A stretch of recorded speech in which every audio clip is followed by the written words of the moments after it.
Phase one's got an indoctrination. Phase one, indoctrination. Old, 10 days. It's now 5 days. Okay.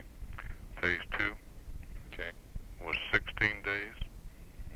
It was a pass-fail, which was weather, basic air traffic control, air traffic rules, and so forth, federal air regulations. Passing rate was 92.5. That's the average passing rate. That was a sham. You know, you can't have a passing rate of 92.5. No way. That was always been a joke. All right. It was originally 16 days. Yes, and it's still 16 days. Okay. Still 16. All right. Phase three. Okay.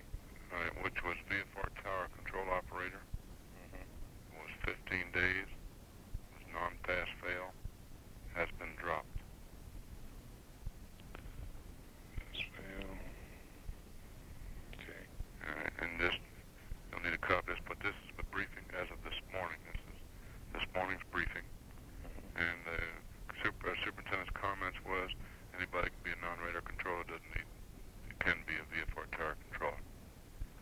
All right, phase three is Anybody that can be a non-radar controller can be a VFR tower controller. anybody that's a non-radar controller can be a VFR controller.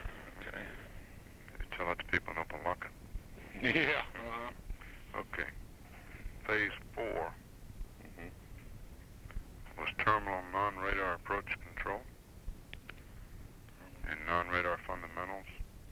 Radar approach and non-radar fundamentals. 39 days. I believe it's still 39 days. It is pass-fail. 70 to pass. Was that what it was before too? Yes. And they average, they take 5 out of your 6 labs, they throw the worst grade out and average the 5. 5 out of 6 labs. Take the worst one out and then average the 5. Yes. Okay. And now that's phase 4 is now phase 3 since they threw the oval phase 3 out. Okay. Phase 5, basic radar fundamentals, terminal radar air traffic control. 20 to 30 days, non-pass fail, and that is still the same. And that will now be phase 4. 5 is now 4. They've reduced it from 5 phases to 4. Okay. Renumbered them. Total course reduced to only 10 days, reduced from 100 to 90 days. That's actual working days. A 5-day week. Okay. So, the whole course was normally 100. You Yes. say 100 hours. 100 days. 100 Working days. Working days, and then reduced it to 90. Yes, because see, we figured up it was not 6 months, it was 4 month course. Okay. Now, some residual things. He says, anyway, we asked him if he did have any disciplinary action at the meeting this morning. He says, anyone on the picket line will not be a lead or assistant lead instructor. And that's how they're, you know, they get their PERs or whatever. That's the Benny, it'd be a lead or assistant lead. And he was an assistant lead instructor in one phase, and he asked the superintendent about it, and he said, well, we'll have to talk to his unit chief or whatever. The instructors have retained an attorney to represent them. They did not use PATCO attorneys. They did not want to show that they were in collusion with them or whatever, didn't want to muddy the waters. Who do you think they retained? Who did they retain? Yeah. F. Lee Bailey. Affirmative, you know it? Or did you know the information? No. Okay. That was just a guess. Yeah. Okay. He said he would not charge him. Okay. So he is their attorney. Fantastic. And he said, don't worry about it. He will take care of them, or he will help them in every manner in which is necessary. Very good. Okay. I just picked off on just a news update they have reduced everything in New York to a triple. It's 4 flights an hour for the overseas. Right. Just got that too. Yeah, and they are meeting, or the other meeting with the airline industry to reduce new flight schedules. Okay. Another thing maybe you can clarify on these letters to the facility, the number 2 on the Freedom of Information Act. All right, my attorney here, or member counselor, says that it should be notarized. Anything under Freedom of Information Act should be notarized.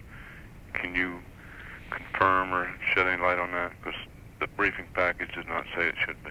Yeah, that's correct. You mean the letters we send in should be notarized, or the? Yeah, the last, but especially just the one on the Freedom of Information Act. He said doing it through Freedom of Information Act procedures, it should be notarized. I don't see what. Okay. All right, you talk about when you sign it, you want. Okay, I see what you mean. Notarize that signature. Yeah, and then send it in. Do you think that should be? Let me check with. Who told you that, Mendel? Or No. Ken Blackstone, one of our members. He's an attorney. Oh, okay. Let me check with Leighton Washington on that. Okay. I'll get back with you. And also the same thing when he said when we write the letter to the chief to impound the tapes, he's writing it, and he also thinks it should be incorporated into the Freedom of Information Act that we demand that they be impounded. The tapes be impounded? Yes. Yeah. You think that's? Yeah, I think that's what you were getting on the in the call back last night. We were asking to write the chiefs, and I don't think that came out to impound the tapes, but that's a good point. Okay. Would you want me to read the letter we've drafted? Tell him to hold on just a second. I was talking to somebody else, Bill. Say again about the redrafting. Do you want me to read you that letter we've drafted to the chief? Yeah. Okay, get your letter out. All right. We got the recorder going here. Okay. Well, we're going to work on it. All right, I'll let Kenny read it to you because he typed it and he drafted it. Okay, just a minute. Hey, Max. Hey, man. How you doing? Okay, here we go. Both individually, this is from Bill to the chief. Both individually and as the president of PATCO Local 159, I am concerned and appalled that since August 3rd, 1981, you have violated your oath as a public servant and trustee of public safety by allowing or directing your facility and the employees at your facility to operate in a reckless and negligent manner. I am therefore obligated to advise you that by operating your facility in the chaotic climate which has existed since August 3rd, 1981, you are manifesting an overt, willful, and malicious disregard for human life and personal property. Such total disregard for human life and personal property constitutes express and undeniable criminal negligence, and you may be held personally liable for such negligence. Since there are serious questions concerning criminal negligence, and in order to preserve vital and necessary evidence needed to prove criminal negligence, I demand, under the Freedom of Information Act, that you impound any and all voice or recording tapes, flight progress strips, and teletype printouts, beginning with August 3rd, 1981, and continuing with all subsequent tapes, strips, and printouts until the current dispute between PATCO and FAA is resolved. Very good. Very good. I hear you. Okay, good. All right, how's that? Sounds great. Okay. Sounds great. All right, we'll get that notarized also. All right, I'll call you back in just a short while here with Leighton. I think he's still in court, but I'll get some kind of answer out of Washington. Okay, now, how about if I give you Bill Johnson's number in Oklahoma City in case you have any other questions? Yeah. That you want to handle direct? Yeah. All right. His name is Bill Johnson. Area code 405 686 4115. Okay.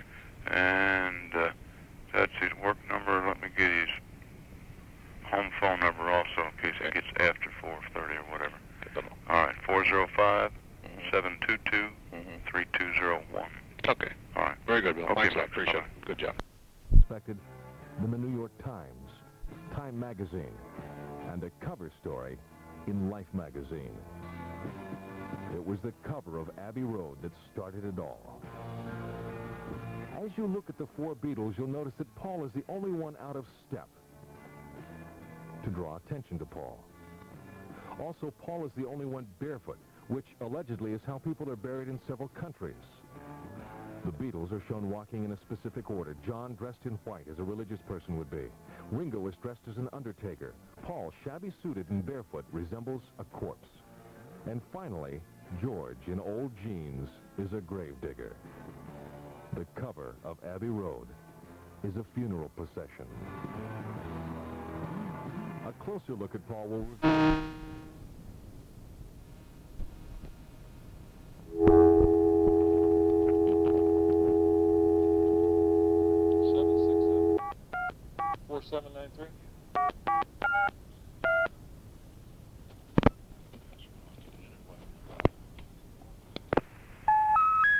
The number you have reached, 767-4793,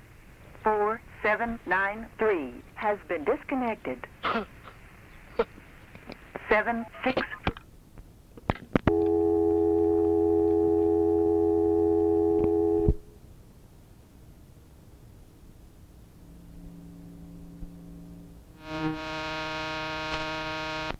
Heard from since. In fact, could be the person posing as Paul on the cover of Abbey Road. Behind George Harrison appears a white Volkswagen which looks like an innocent car until one checks out the license plate, 28IF. It means, of course, that Paul would have been 28 if he were still alive. The police van on the other side of the street symbolizes the police who were called to the scene of the original McCartney accident in 1966 and were paid off to hush up the whole affair. By now, many of you are probably thinking of ways to discredit these clues. The Beatles themselves tried to do just that in 1969. You're wrong, you may be thinking, regarding Paul's being 28 if he were alive in the fall of '69. It has been pointed out that he would have been only 27, but he would have been in his 28th year of existence, and by Indian belief, would be 28, as one's first year as a fetus is counted as part of one's life. The Beatles made no secret of their fascination with Indian beliefs.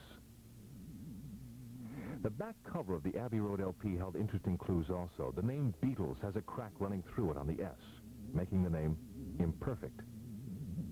The 8 dots before the word Beatles, when connected, form the number 3 rather than 4.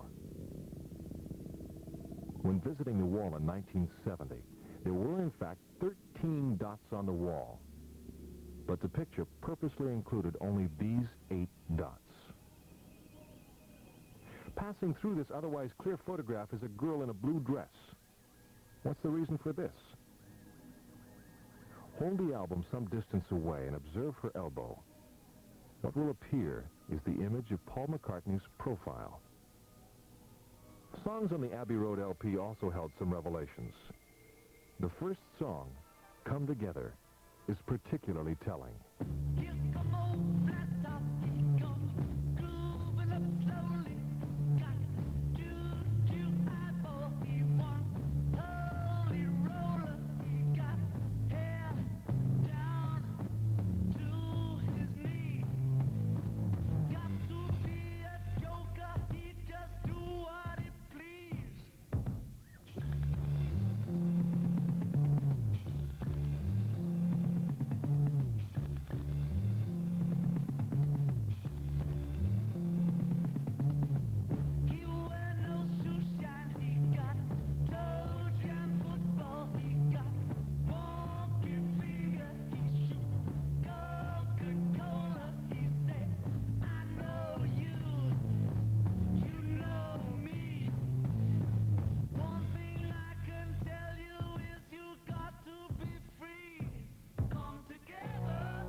Recall a description of a person having hair down to his knees. After dying, a person continues to have nail and hair growth, since hair and nails contain protein which continues to grow. The song continues, he wear no shoe shine, a barefoot person like Paul on the Abbey Road cover. He played toe jam football, rugby, which Paul played quite well. He got monkey finger, skinny and bony like a skeleton's. Also, I Know You, You Know Me come together.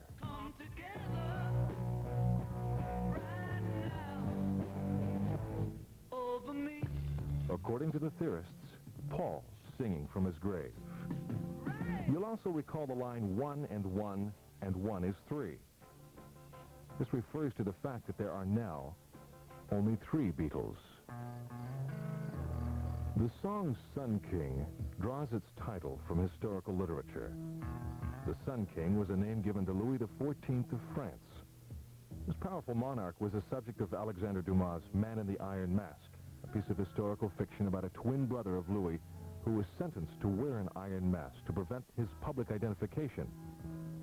However, the twin ended up replacing the real Louis without anyone but his closest associates knowing about the switch. The whole scenario resembles the theory of Paul being replaced and the change being covered up. The finale of the album includes 3 songs which run into one another. Besides being some of the most brilliant and tight playing in their careers, the Beatles suggest several things from the titles.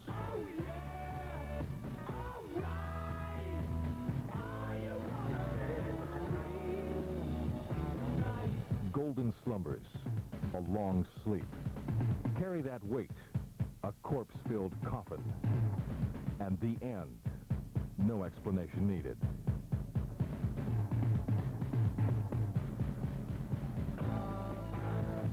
After finding the clues on this album, it was time to look back to previous albums to see what had been missed before anyone caught on that the clues were there waiting to be discovered. Most agreed that the death of Paul occurred in November 1966. Thus, the Sgt. Pepper LP would be the first album to contain clues. The front cover was a gem of a find. One sees the 4 Beatles all holding instruments which are inappropriate to them. But of the 4, only Paul is holding a wooden or coffin instrument. It's also black for death. Also, 3 Beatles are facing the camera at an angle, but Paul appears straight on as if he were being propped up by Ringo and George. The whole cover is a grave scene with the word Beatles being spelled out in flowers. Red hyacinth, the mythological flower of death. The yellow flowers have been interpreted as being a left-handed bass guitar complete with strings, or if one looks sideways, the yellow flower resembles a P for Paul. The personalities on the album are interesting. John Lennon on Tony Palmer's All You Need Is Love TV series commented that the people in the Sgt. Pepper cover, 2 are flying, 2 are not. Apparently an inside joke. Whatever the inside joke is, let's look at the personalities. First, Paul is the only one with a hand over his head, a symbol of death, representing the hand of a religious leader who blesses the body before it's interred. The owner of this hand, who is staring at Paul, is the writer Stephen Crane, most famous for his war story, The Red Badge of Courage. Mr. Crane himself died when he was 28 years old.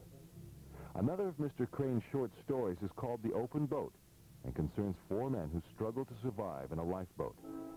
The one most determined to keep the group together dies in the ordeal. The other 3, then, act as interpreters of the event. Other famous but dead people looking at Paul include Edgar Allan Poe, himself dying a tragic death. Marilyn Monroe, a suicide victim. James Dean, who died in a cycle crash. Jane Mansfield, decapitated in a car crash. And the other dead Beatle, Stu Sutcliffe. There seems to be quite a collection of dead heroes. Along the grave itself are some noteworthy symbols. On the left is a doll with a split in his head. Paul allegedly died from head injuries. On the right is a blacked-out television set representing the news blackout of the actual accident, and a red-haired doll representing Paul's old fiancée, Jane Asher. By the way, Jane suddenly dropped out of the Beatle limelight, not wanting to continue to be part of the cover-up with Paul's replacements. Over the L in Beatles is Paul's old rugby trophy. Remember, toe jam football.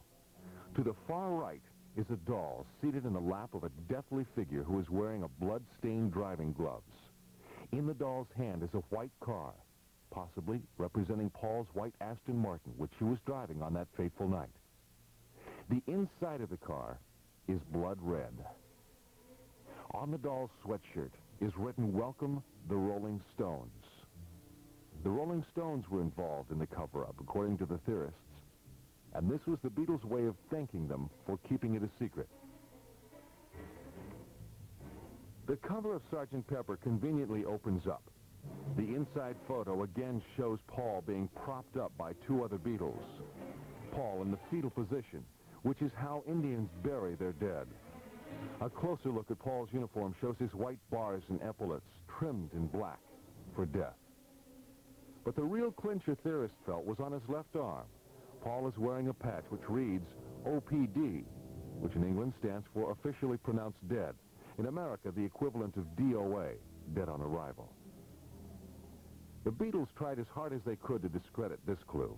Paul said that the patch stands for Ontario Police Department, and that he must have picked the patch up in Canada. Sounds good until one realizes that there is no such agency as the Ontario Police Department. There is the Royal Canadian Mounted Police, or possibly a Toronto Police Department. But no, as Paul put it, Ontario Police Department. The back cover of Sgt. Pepper also holds some clues. Of the four Beatles, only Paul has his back towards the camera, in the same pose as his body is on the front cover. Notice also that the braids on the other three Beatles are now on their left sides, whereas on the front the braids are on their right. These braids had consciously been changed, as wearing them on the left side is part of the military funeral dress code in England. Paul also has 3 black buttons on his coat, representing the mourning of the other 3 Beatles. Finally, notice George's hand is pointing to a line of lyrics. Wednesday morning at 5 o'clock. This is the time that theorists say Paul was OPD, officially pronounced dead, after his tragic accident during the night. Other lyrics in the Sgt. Pepper album point out some very strong specifics. The very first song, Sgt. Pepper's Lonely Hearts Club Band, has some very strong things to say.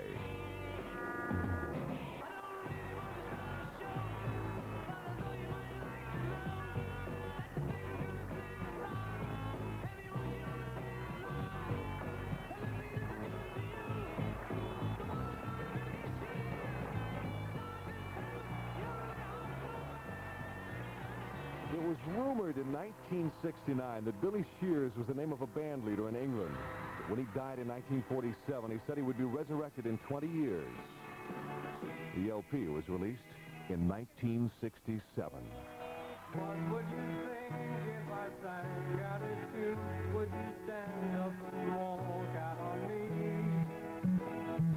Lend me your ears and I'll sing you a song, and I'll try not to sing out of key. Oh, I get by with a little help from my friends. A little help from my friends. The theorists contended that Billy Campbell, who is filling in, was the Billy Shears they spoke of. What would you do if I sang out of tune? Would you stand up and walk out on me? He's not yet able to get the voice just right, so he's trying to stay in tune. Skipping to the last song, A Day in the Life, we hear of Paul's car accident. I read the news today, oh boy, about a lucky man who made the grade. And though the news was rather sad, well, I just had to laugh. I saw the photograph. He blew his mind out in a car. He didn't notice that the lights had changed. A crowd of people stood and stared. They'd seen his face before. Nobody was really sure if he was from the house or This song, theorists contend, is about Paul's accident.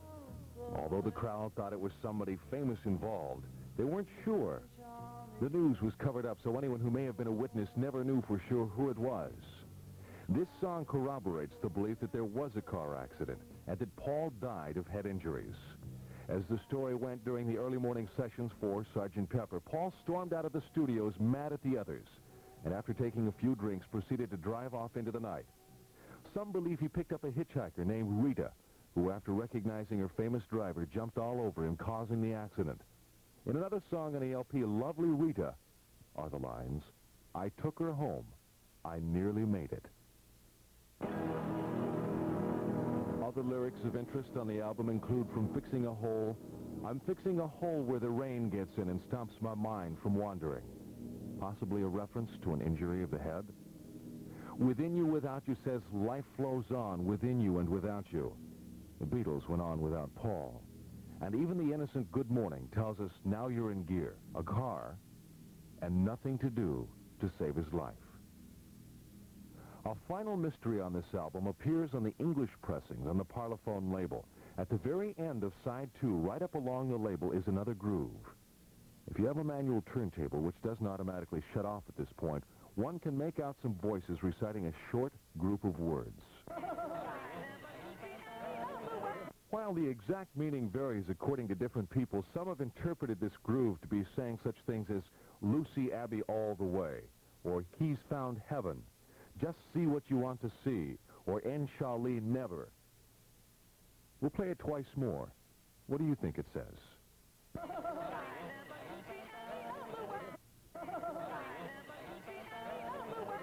Radio station WKBW in Buffalo, New York, played this groove backwards and suggested it says, we'll all be back here soon. Let's try it 3 times. Let's see what you think it says.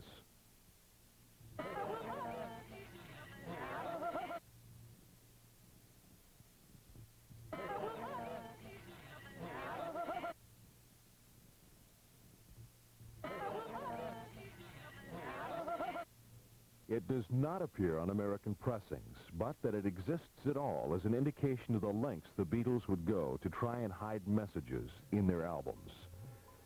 It also supposedly is on other European pressings of the album, and again, what people hear varies with the condition of the record, amplifier, and speaker system, and probably what you had for breakfast. As a sidebar, Paul himself has claimed in a Rolling Stone interview that he did not know that the groove existed until just several years ago. He played it himself and says he hears an obscene phrase. He also claims he has no idea how it got on the record. The album, which was released after Sgt. Pepper, was the album in England of the EP of music from the film Magical Mystery Tour. The front cover was quite an eye-opener for clues. The most obvious thing is that all 4 Beatles are dressed in animal costumes. Foremost is the Black Walrus, which is Paul. The black is symbolic, again, of death, and the walrus was a bad omen to Viking hunters, for if they saw a dead walrus at the start of their journeys, they would turn back because of its negative symbolism. The yellow stars spelling out Beatles should also be examined. If the cover is held to a mirror and the largest stars are connected and read from the mirror, one can see 7 digits, a phone number. According to how you hold the cover, whether upside down or not, these 3 phone numbers are agreed on as appearing. 834-1735, 483-5317, and 237-7038.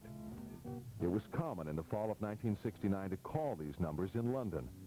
And it was rumored that 1, you would get a funeral parlor, or 2, you would get an angry old lady whom you'd awaken from her sleep at 3 a.m., or 3, the strangest story of all, as reported in a Washington, D.C. underground paper and simultaneously in a rumor sheet circulating through the music business in New York, was that you'd get someone answering the phone who would claim to be Billy Shears.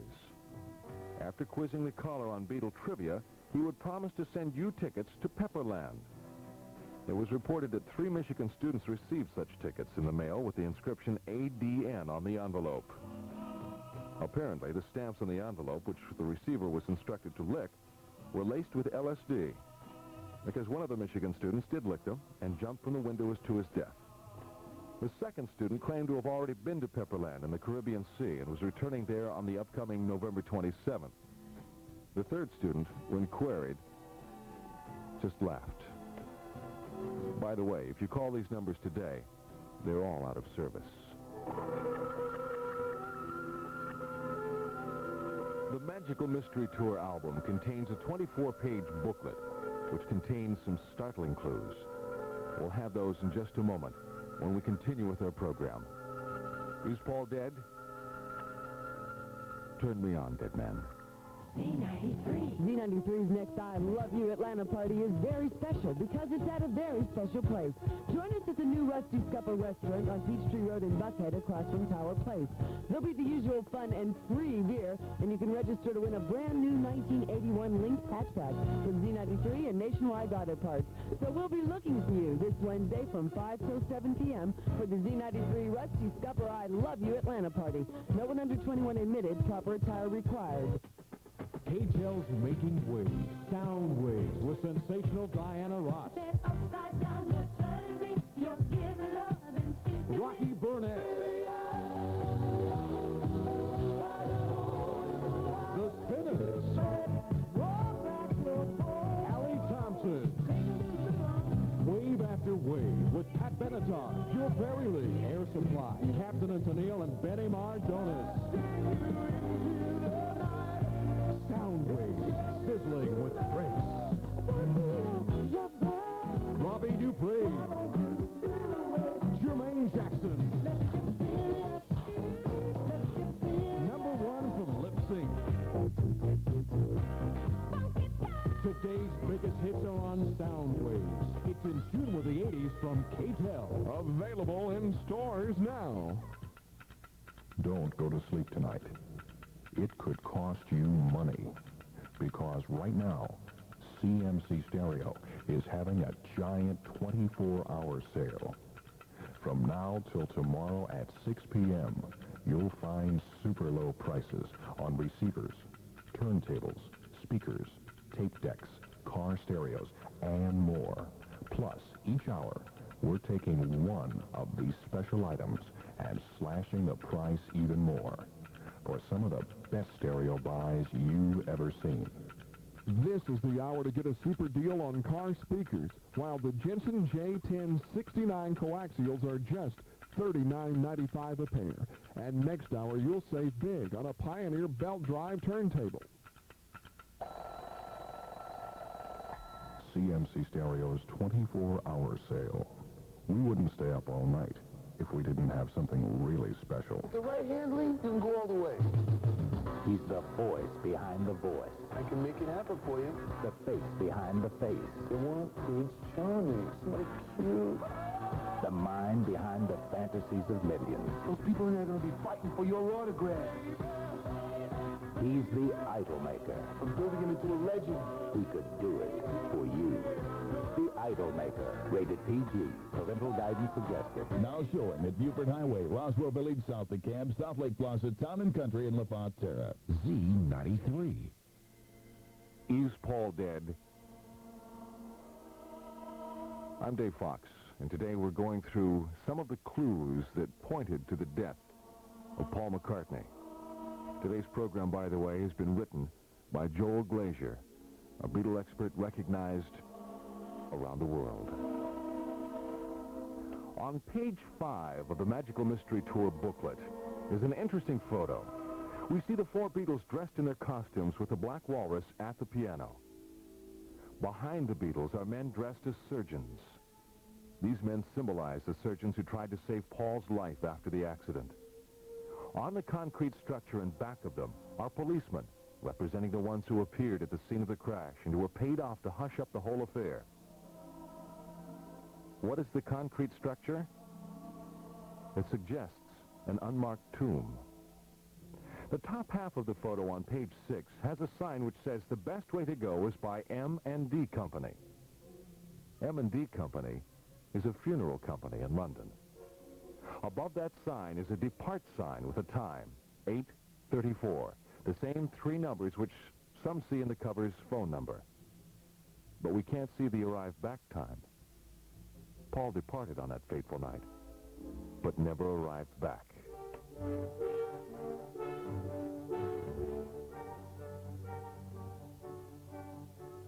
On page 9, there's a series of drawings which summarize the plot of the film. The middle drawing in the top row is of the Fool on the Hill.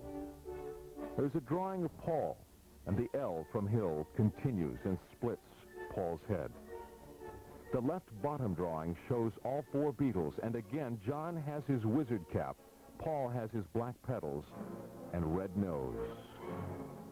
Black petals? The last drawing has a walrus devouring the bus while John appears smiling from a cracked egg. Underneath the bottom drawings in section 2 are the words, "The bus is 10 miles north of the Dewsbury Road and they're having a lovely time." While this location is also mentioned in the film, its significance is not great unless this location, which is mentioned several times in the movie, is the scene of Paul's accidents. There are those who suggest that it is not Paul sitting in the black walrus suit, but in section 12 are the words, "I am the walrus," says John. "No, you're not," cries Nicola. Here, then, is a firm denial of John as the walrus.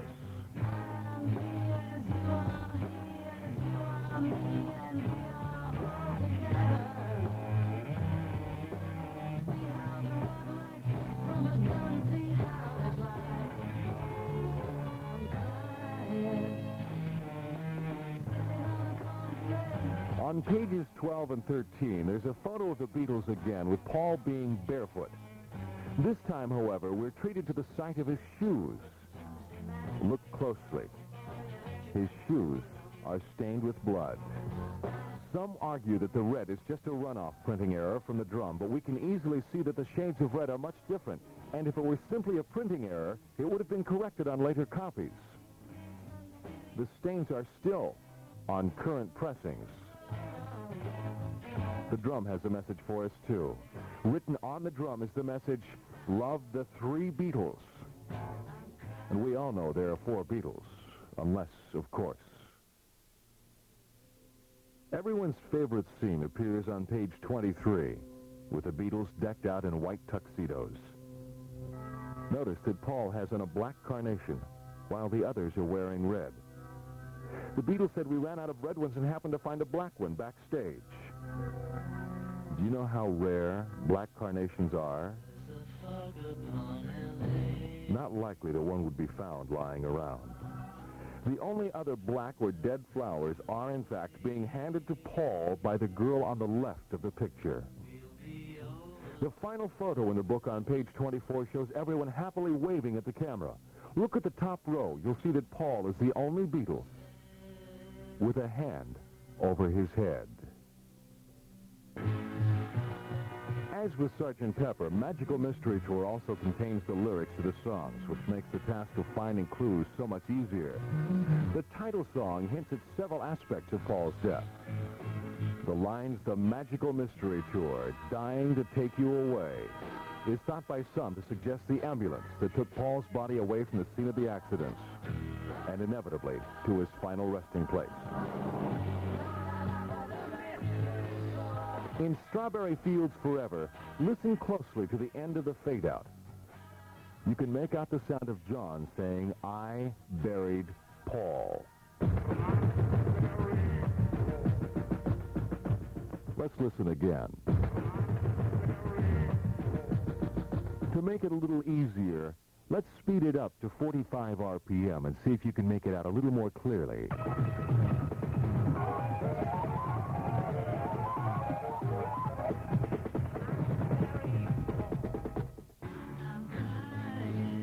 The song, "I Am the Walrus," is one song that is full of clues. This Lennon song is, in fact, a tribute to clues and hidden meanings, and he borrows images and phrases from at least 2 classic pieces of literature, Lewis Carroll's Through the Looking Glass and James Joyce's Finnegan's Wake.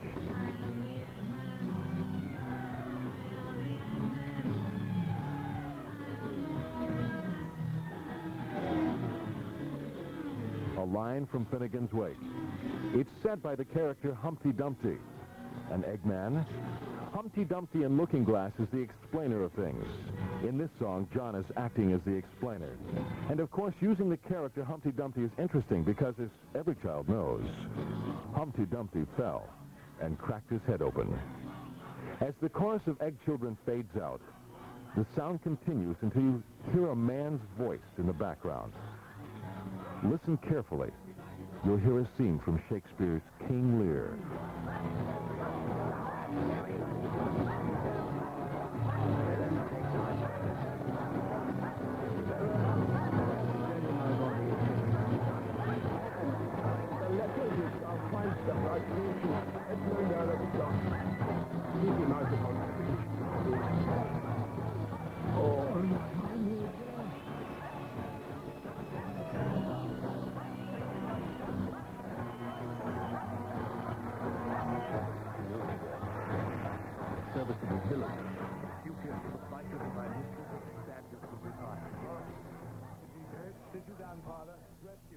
Why is a death scene from a Shakespearean play being read into a Beatles song already packed with clues? Coming up, we'll look at the White Album, another album jam-packed with clues to Paul's death. Is Paul dead? Turn me on, dead man. So far this week, Z93 has given away over $3,000 in free money songs, and over the past couple of weeks, we've given away over $10,000. The latest winner, Jeannie Knox, who won $1,000 yesterday afternoon with Dale O'Brien. We're not talking about giving it away. We are giving away money. $500 coming up to the 20th caller. When you hear Stairway to Heaven by Led Zeppelin, it could be coming up at any time. When you hear it, call 7410993 and hope to be the 20th caller to win from Z93. Saturday and Sunday, Lowry Music Warehouse has an extraordinary selection of pianos and organs on special sale. This exciting event has been made possible by a truckload purchase direct from the factory and distributors of distressed goods. They were able to make this purchase at 44 cents on the retail dollar. Some of the pianos and organs are manufacturer samples and prototype engineering models. Some are freight damaged. Some are trade-ins from factory showrooms. And some are in original factory cartons. All are guaranteed for your musical enjoyment. Now you can own the piano or organ you've dreamed about for a fraction of its price in the stores. So come on out to Piano Organ Warehouse Showroom, northeast on I-85. Take exit 36 off I-85, go north on Frontage Road to Piano Organ Warehouse Showroom for big savings and fabulous musical enjoyment. Saturday and Sunday only. It's Christmas, it's diamonds and real gold. From a jeweler you know and trust, the jeweler to trust is Kay.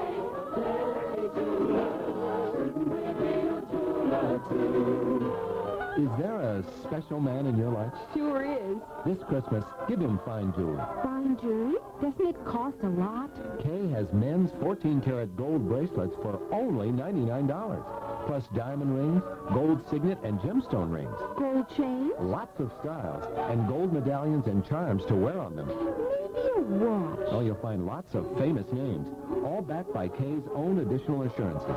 This year, I am giving him fine jewelry from Kay. Terrific idea. How did you think of it? Millions of people trust the diamond people.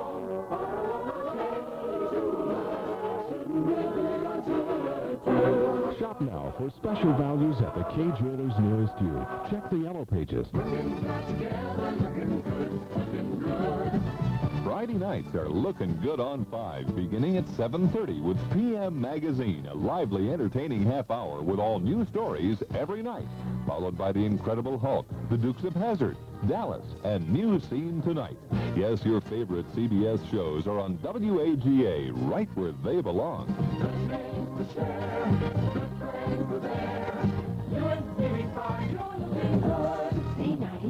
If someone called you and asked what your favorite radio station is, what would you say? Hello? Hi, is this Barbara Deegan? Yes, it is. Barbara, what's your favorite radio station? Z93. Barbara, that was exactly the right answer. My name is Ross Britton, and I'm going to give you $150 for your answer. Oh, you're kidding. I'm not kidding. Well, that's fantastic. Well, thank you for answering Z93. If we called you, it'll be someone you've heard on the air at Z93, and he'll properly identify himself. Z93, where the winning is. A key song in the entire Paul is Dead mystery comes from the White Album. It's called Glass Onion. The title is slang for a crystal ball through which many mysteries can be solved. This song refers to other clue-laden songs in its lyrics. I told you about strawberry fields. You know the place where nothing is real. Well, here's another place you can go, where everything's wrong. You'll recall Strawberry Fields continued I Buried Paul in the fade out.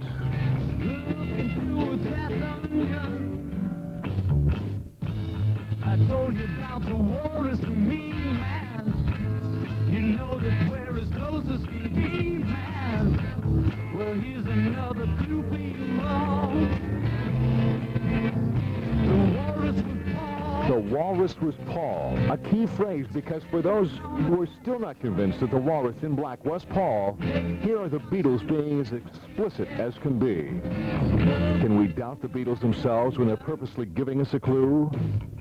The song then mentions Lady Madonna, which could suggest that it's on that song that the replacement first used his real voice. Even today, fans and critics call this the other voice of Paul, his Elvis voice, for lack of a better term. The song ends with another reference to another song from Magical Mystery Tour.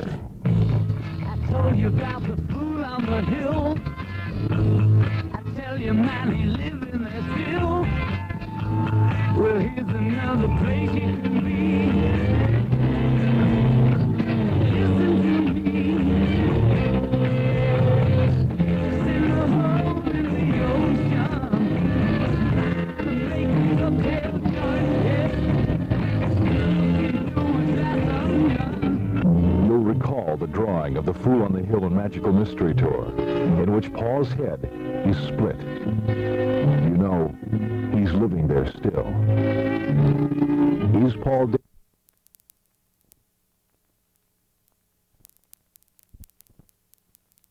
Buffy Calhoun here. Is the context of the story from Denver. Out of frustration from the lack of movement and negotiation, I called NEBA's national office yesterday afternoon at about 12:45 p.m. with a proposed solution to get negotiations going. I was advised that Mr. Calhoun was out to lunch and that I could talk to his administrative assistant who was busy at the time, and she would call me back when she was free. At about 2 o'clock that afternoon, Mr. Calhoun called me himself, and I began to explain my solution to him. Mr. Calhoun cut me off and said, "It's not time yet. You have to hurt them more financially before they will be ready to negotiate." He advised me that his sources in Washington said that by Monday, one airline probably would be declaring bankruptcy. That by the middle of the week, they would have 2 to 3 other airlines would announce that if the strike continued, they would have to fold up operations. He said that there were several plans.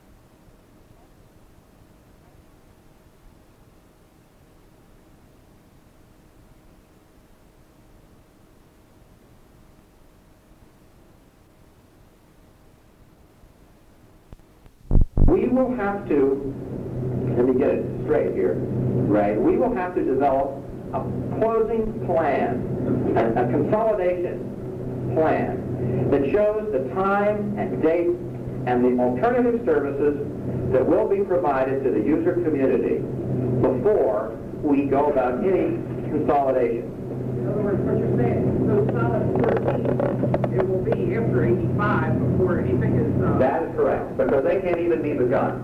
Okay. All right? Now, in addition, after a discussion with the user community and also with the Congress, we have agreed to language that is to be placed in our statutes, our appropriate, well, it was, I think, put in the ADAP Act, which unfortunately language is unenacted, but will be done next year, which commits the agency to provide automated weather observation facilities at a location where there was a flight service station picking up visual such facilities.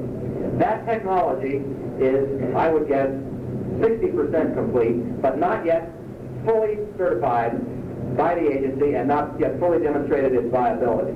So we will have to develop that machinery so that it will automatically report whatever parameters of weather are necessary from the user community before we will close an existing flight service station as well.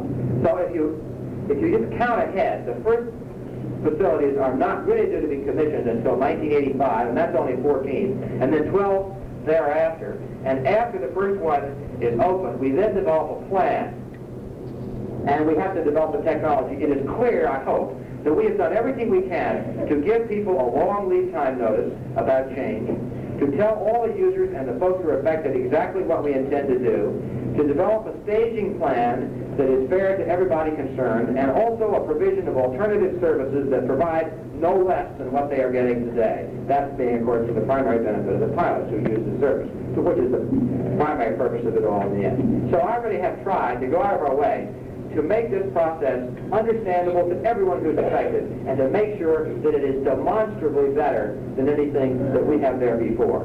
And I think that from the user point of view, we have clearly been remiss in not telling them what we were going to do in case of the closing of an existing system. So our plan provides for that, and in the main, the Congress has been very receptive to that, to the graduated characteristics of what we now propose.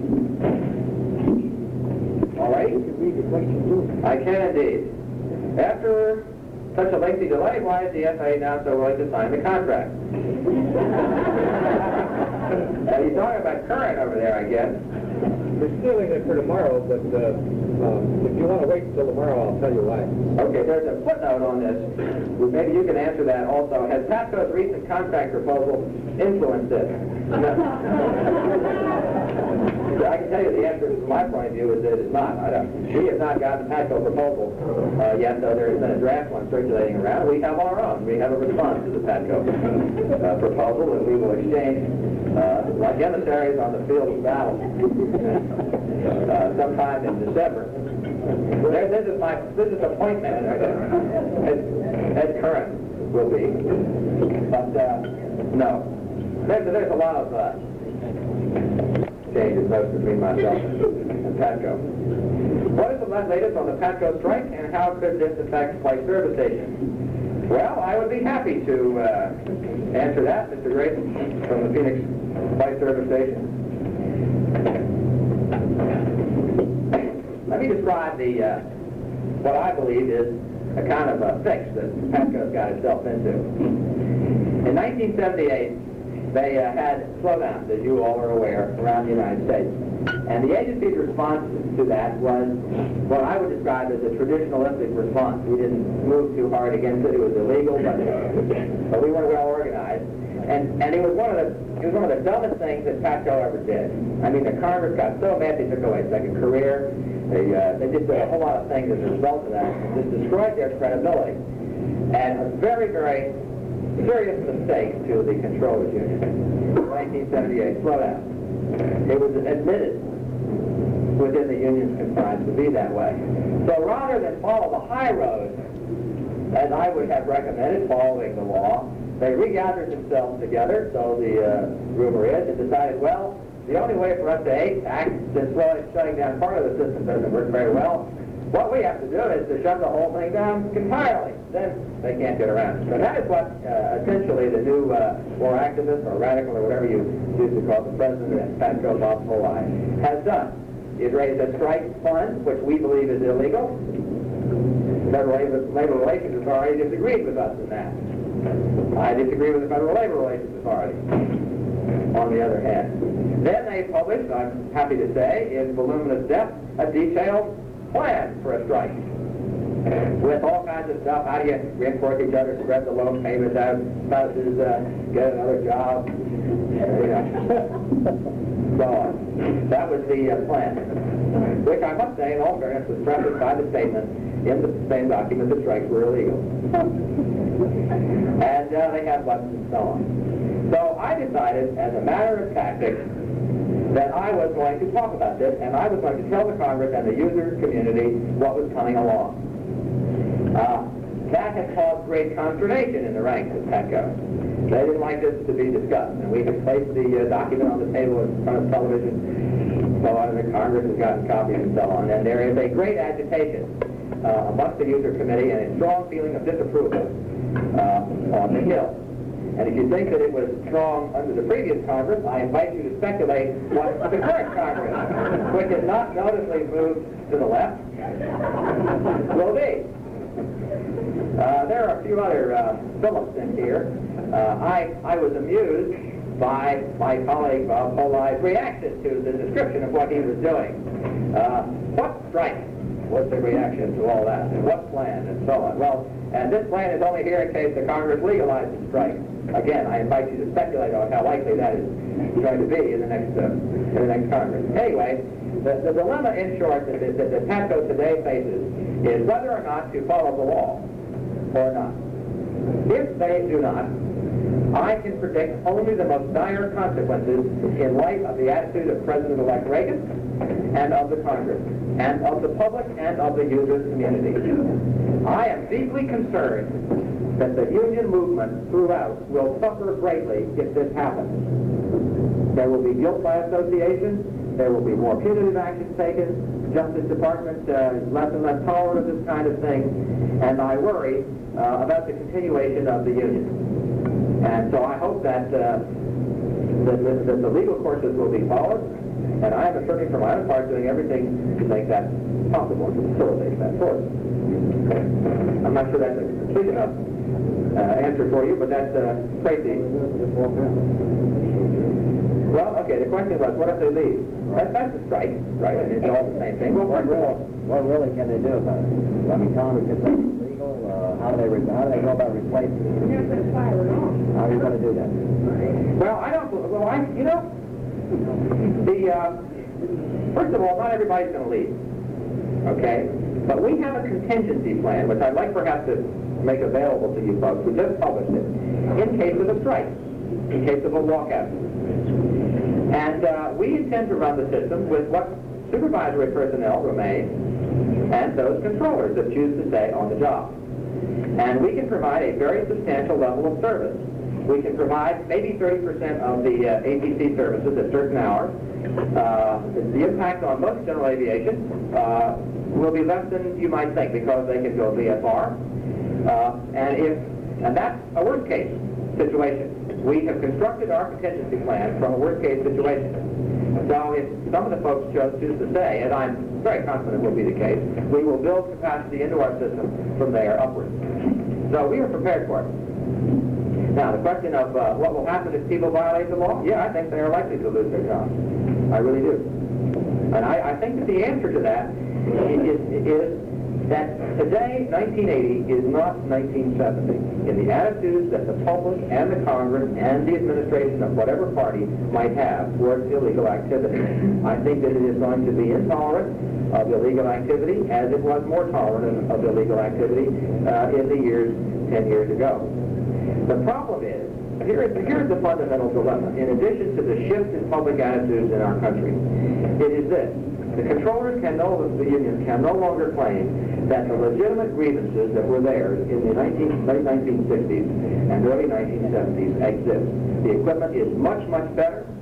The overtime problem has been attacked and solved. There is not much of it around, some, but not much. An average of maybe 20 hours per year, something like that for controllers. And half of that number, incidentally, in centers. There is just a very much improved situation, and the pay is excellent. So that's why, and I wrote after the 78 slowdown, and I said in the FAA world that PATCO has destroyed the moral base upon which its union had been founded. And I really do think that it was founded on something of a moral base, some public sympathy. I believe that does not exist today compared to what everybody else in the whole world does in terms of salary and so on. Our controller workforce is well off. So that is the political reality. Okay?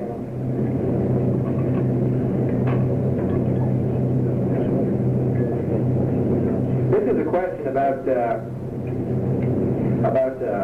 cost of living moves for folks who are required to move from one facility to another. I don't know the answer to it, and I wonder if Ed could try. Well, we've been looking at that because we are concerned about it across the board. But it requires changes in the law, and we've done some studies on it, and I don't know whether we're going to actually make a legislative proposal or not, but it's very much under active consideration. Okay, the matter is, we have not yet made a decision on that, so we are considering it. Incidentally, I'd like to add a point to this, that not only is it your concern, but it has been a great concern to us in all disciplines of the FAA as well, especially as it came about in the Southern California area, where so many of our engineers work and test pilots.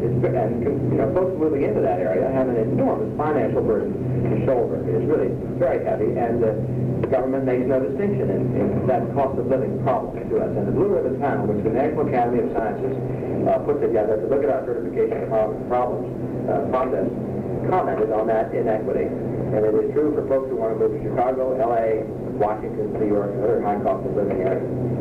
And I can tell you what I personally think. I think we should have a formula that provides assistance on that front. We do not now. And we have under active consideration legislation, proposing legislation to ensure that. Incidentally, I wanted to follow up on a question on the PATCO issue. Most of the, I think that one of the more cogent statements that was made by the former president of PATCO, John Lasik, who was ousted in a coup in January.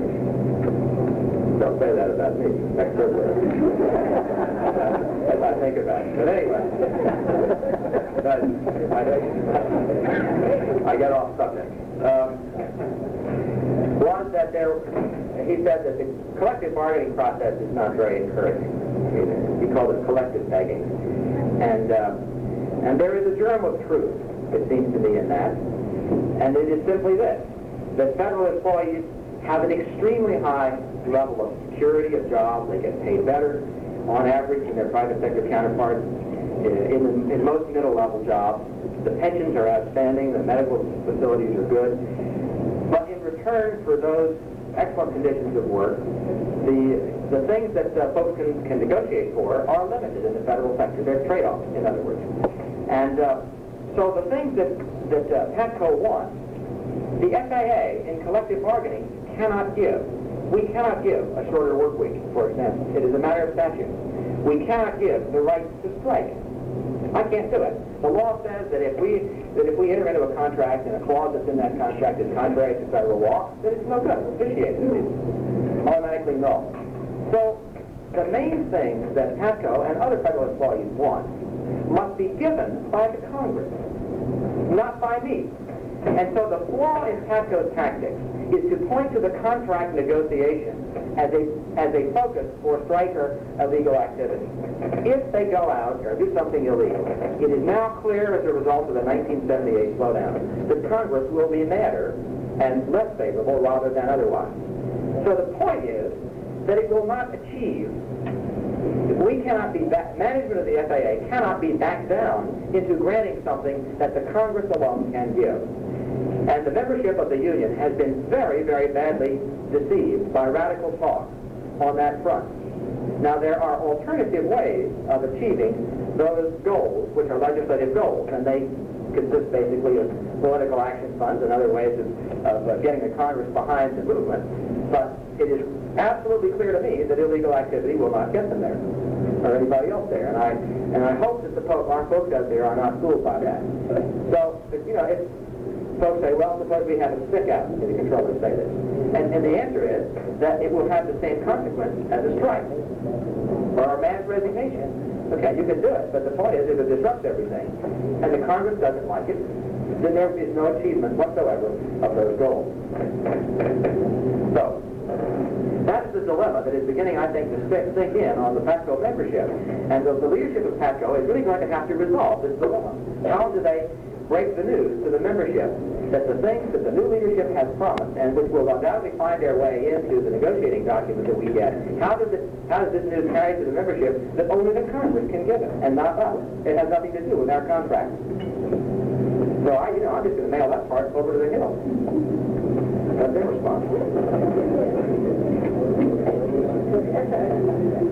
Larry says, here's an easy one. I haven't seen one yet like that. I'd like to read it. Why don't we have weather radar? We have been promised it for years.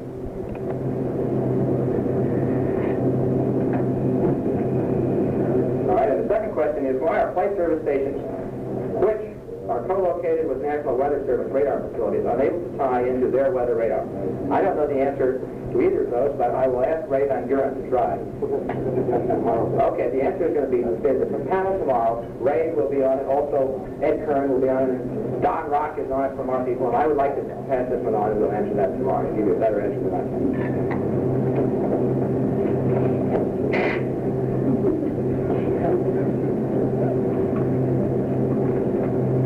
Last year, the Federal Flight Service Station Task Force made numerous recommendations for improvement of the flight service option. It appears these recommendations will not be acted upon. Please comment from Gene Holt in Sacramento. I don't know the answer to that either. I've been involved primarily in the modernization program. Will that come up tomorrow? Okay. Ray Van Buren. While he's taking a second, I'll tell you, I have a lot of questions here that are very appropriate, but they're more appropriate for other people to respond to in a panel discussion. And I'm going to hold some of them for that very reason for tomorrow and for Wednesday's session. Well, okay. Thank you for taking the technical stuff off of me, but I'll do my best.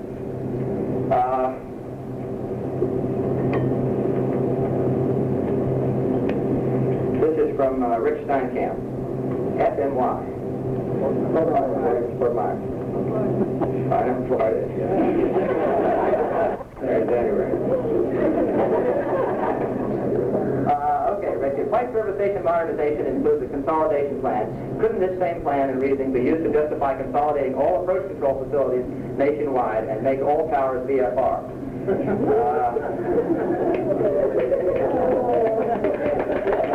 As a matter of fact, there's a historical answer to that. I've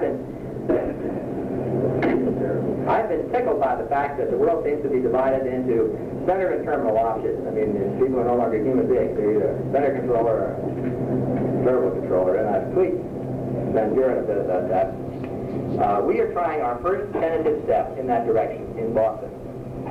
The radar approach control that will handle Manchester Airport, the radar that's located on that airport, the ARCs will be located in Boston Center, and the center controllers will handle approach control for that airport. That will be basically the first such attempt to provide the consolidation of that sort. If it works, maybe the good idea will spread. Yeah, the answer is, this is a better answer than the one. I give you a half answer, right? Here's a better one, and that is that the transmission of digitized data has generally dictated that the location of radar screens, PVDs, be close to the sensor, and it has been difficult until now to remote them anywhere else. How about that?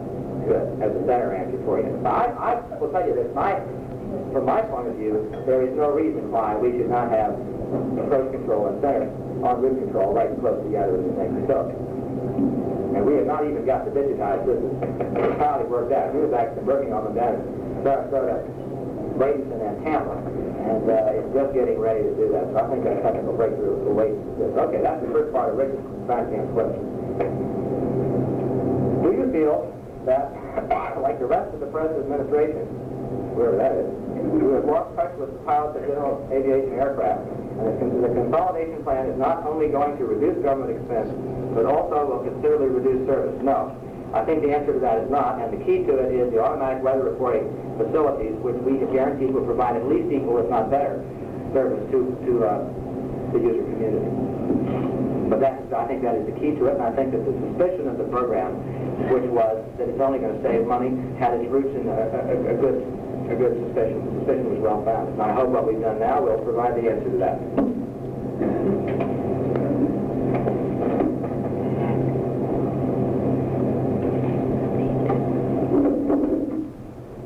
What is the position of the FAA in regard to flight service station journey people being allowed to be considered for tower and center position regardless of age? DL 92-297 stipulates August of age 31, if no prior appointment to tower or center, flight service station people feel that the GS 2152 career field should be open to all people in all 2152 positions. Tomorrow. That's a long one, says Ray. Wait a minute. We better get a member of the permanent party to answer these heavy questions here. Our flight plan count taken away when it is still an important and time-consuming part of our job. Jim Flannery, Milwaukee. Would you like to try that one tomorrow? Okay. I love this part. Right on the front. Okay, in case the TASCO does walk out, what plans does FAA have to use the flight service station folks? And how can we benefit? We haven't, for the past 10 years, reclassification of one one good example. For the past 10 years. Reclassification is one good example.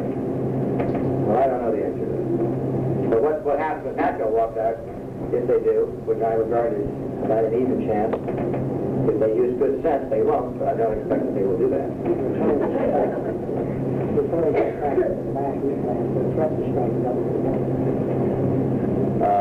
Well, I have, this may not happen all on my watch. All I can do is what I need is a union for the administrator of the FAA. I have the least. I got the least job security of anybody around there. Which I can't complain about because all the fun's interesting.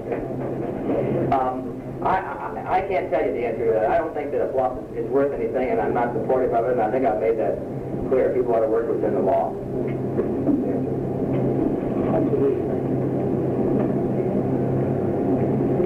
Will I support a grade of 12 or higher for flight service stations, flight service specialists, when the 61 flight service stations are completed?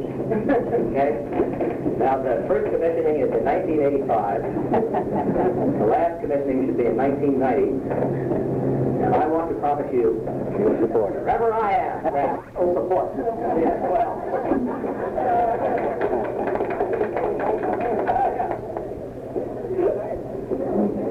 All righty.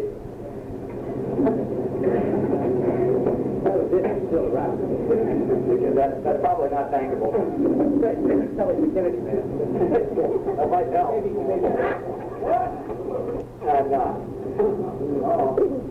During the last reclassification study of flight service station by CSC OPM, why did flight service station specialists get strong support from you as FAA administrator?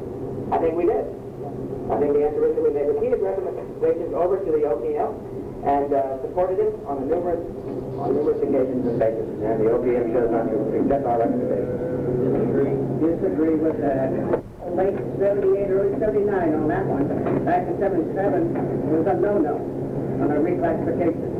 Well, I can only tell you that when the issue sort of came down to the final decision point, and when it was brought to my attention as something about to be done or not to be done, we took the extra step and supported it. That was too late, though. I got up from the beginning.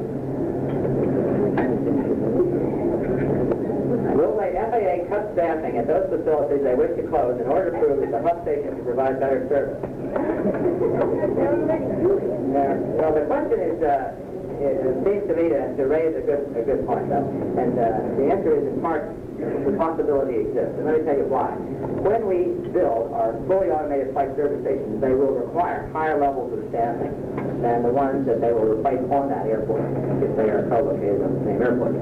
And we want our fully automated stations to start off providing a very high level of service. So while we are promising not to close any of the smaller ones, we may have to reassign some of our personnel in a minimal way to staff the new modern service stations right as soon as they begin. And I will hope we can do so on a voluntary basis, I might add. And in fact, I'm confident that we will be able to. But that is something that is inherent in this. We've said it to the Congress, and so that's the possibility. We want to make a success out of the new systems. After all, there's $3 or $4 million worth of it in there, and they are no value to anybody if they do not work in full capacity. Question over there, yes, sir. Yes, I'd like to just down the street real good. Now, it doesn't sound like anything's going to happen for probably 6 or 10 years. What's going to happen in the meantime with flight service stuff? I just said, what's going to happen to what? It doesn't sound like anything will really happen for 6 to 10 years. What's going to happen in the meantime? Are we going to continue the overtime and lack of personnel?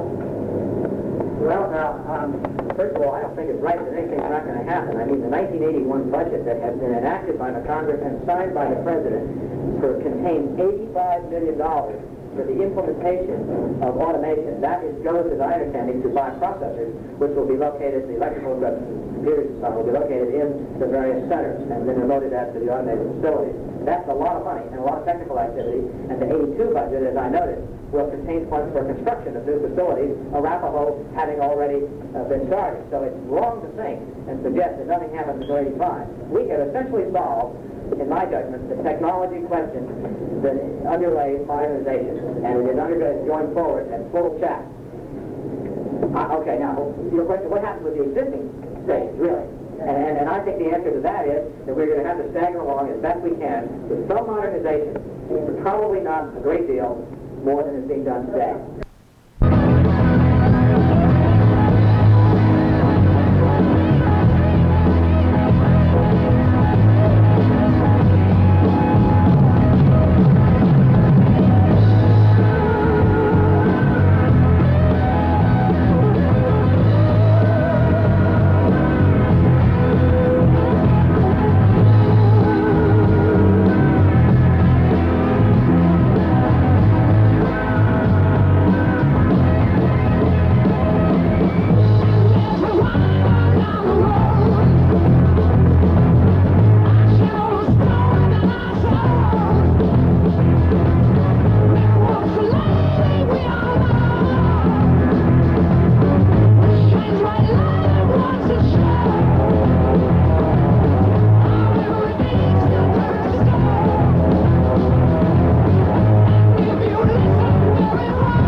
Z93, hello.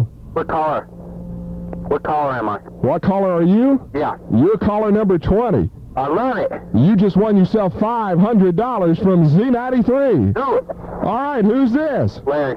Larry Young. Larry Young. Larry, what part of town are you from? Marietta. Marietta. Well, you just won yourself $500. I love it. All right, what's your favorite radio station? Z93.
thought that it would be a cakewalk. We knew that our employer had the full resources of the government, the FBI, the Justice Department to try to intimidate us. We were prepared, and we did not buckle. I can't tell you how much that I'm proud to be your president and proud of each and every one of you every time a trade unionist in this town comes up to me and says that you must have the best people in the labor movement to represent. Brothers and sisters, hang in there. We will win and we will prevail. Poli, I want to talk to you tonight about one thing, your total resolve. When I talked to you in the past, many times I told you that you must prepare yourself if the necessity arose for us to go on strike. That you must be prepared for them to throw everything in the world that they could throw at you. Come at you with bad press, with intimidation, in an attempt to break this strike. I'm proud to say that you listened and you listened well. They have done that, and they have not buckled you 1 inch. We are still as strong as we were the first day of this strike, and our total commitment to a survivable occupation remains the same. I know that these times are difficult, and you stop and you wonder as to where we are. Where we are right now is in a position where they are finally realizing,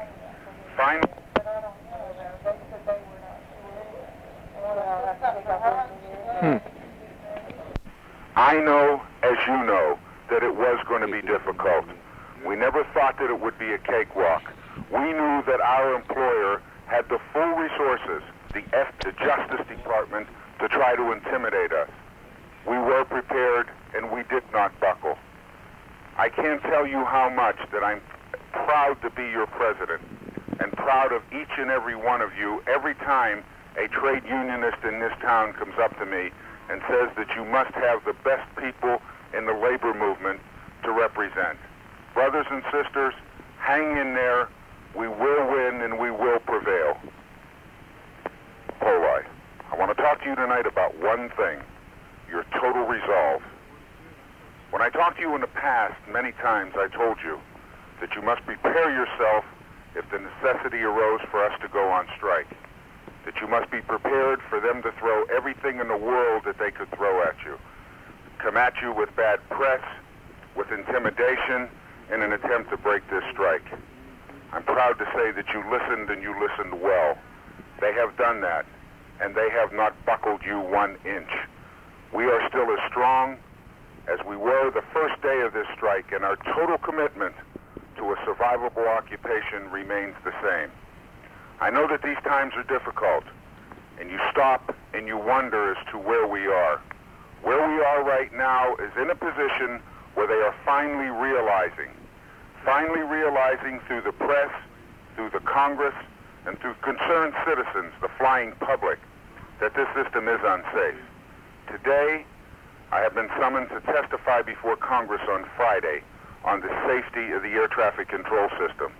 The FAA and the DOT will also have to testify to respond as to what is really happening in this system. They are now realizing that this system cannot operate without the 12,000 professional air traffic controllers who make this system work. We knew that they would come to their senses. We knew that they would have to realize that they need you to operate this system. We know we are justified in our demands, and on a continual basis, I am getting more indications that the public and everyone else realizes that this is a just cause and our demands are just. I talked today with the General President of the AFL-CIO, Lane Kirkland. He advised me that all of his calls and the responses that he has received are starting to change dramatically with the people realizing that PATCO was correct in what they were asking for. He also stated to me that his office will give total support to the 12,000 men and women who are striking for a just contract. Brothers and sisters, we will prevail. I know, as you know, that it was going to be difficult. We never thought that it would be a cakewalk.